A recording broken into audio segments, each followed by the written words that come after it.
Seterusnya Yang Berhormat Hulu Langat. Terima kasih Datuk Pengerusi. Terus kepada kod 20000 Perkhidmatan dan Bekalan. Anggaran untuk tahun 2021 hanya sebanyak 2,860,000 lebih.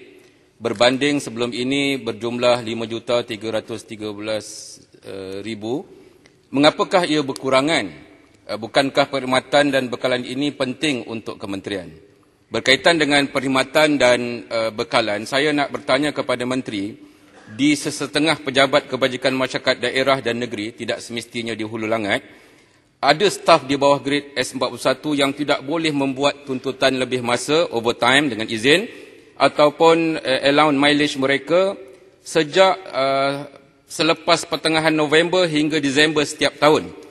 Sedangkan mereka masih perlu melakukan siasatan bantuan kebajikan atau menyelia pusat pemindahan banjir dengan kenderaan sendiri apabila kenderaan jabatan tidak cukup disebabkan bilangan terhad. Kita memang maklum mengenai arahan perbendaharaan dan perkeliling yang berkaitan, tapi apakah penyelesaiannya? Penjawat awam tetap perlu menjalankan tugas khususnya di hujung-hujung tahun seperti ini. Sesungguhnya kumpulan sasar Jabatan Kebajikan Masyarakat JKM bukan sahaja orang kurang upaya, warga emas, tapi termasuk juga NGO, pertubuhan bukan kerajaan serta mangsa bencana alam. NGO besar bertaraf nasional dan bercawangan turut menggaji pekerja. Manakala mangsa bencana terdiri daripada pelbagai latar belakang ekonomi dan sosial yang tidak terkecuali terkesan akibat wabak COVID-19 ini.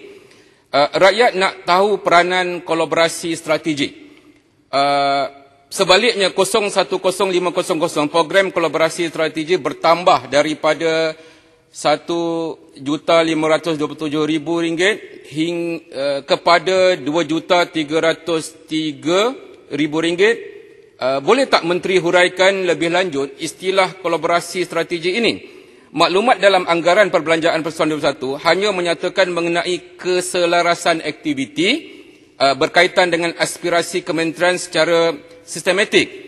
Rakyat ingin tahu mengapa sejumlah 2 juta diperlukan untuk memastikan kerja di kementerian menjadi lebih sistematik. Kalau disemak, kementerian dah ada program dasar dan perancangan strategi, butiran 010200 serta hubungan antarabangsa pada butiran 010400 dah ada di situ. Adakah kolaborasi strategi ini bertindih? Nilai 2 juta tersebut mungkin boleh menampung pengurusan belanjawan kali ini terhadap peruntukan pemulihan dalam komuniti. PDK yang dikurangkan.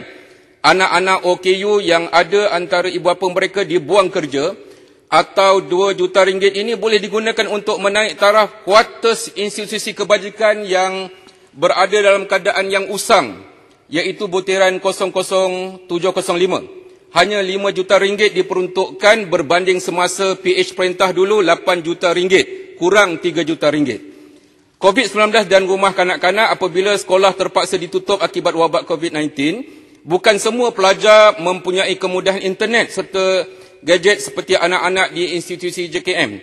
Peruntukan tambahan untuk kemudahan teknologi maklumat seharusnya diberikan kepada rumah kanak-kanak dan STB agar mereka boleh belajar dengan lebih selesa.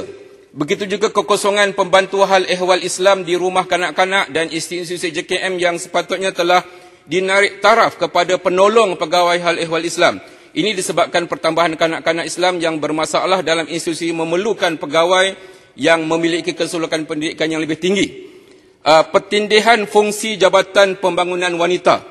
Rakyat Malaysia bersyukur serta tidak menafikan jasa dan peranan seluruh 265 warga kerja Jabatan Pembangunan Wanita JPW ke arah kesaksamaan gender sama seperti negara-negara maju lain, selaras dengan kehendak pertubuhan bangsa-bangsa bersatu. Di bawah butiran 020200 pembangunan wanita sejumlah 20 juta lebih ringgit diperuntukkan untuk JPW. Cuma saya lihat apabila ada ibu tunggal dan yang dibuang kerja, mereka akan meminta bantuan keuangan JKM. Wanita yang anaknya didera, mereka akan ke JKM. Dan juga kanak-kanak, semua pergi ke JKM. Wanita OKU pula ke JKM kerana berkaitan dengan Akta Orang Kurang Upaya 208. manakala Akta Kegangan Rumah Tangga 1994 berada di bawah pentadbiran Jabatan Kebajikan Masyarakat.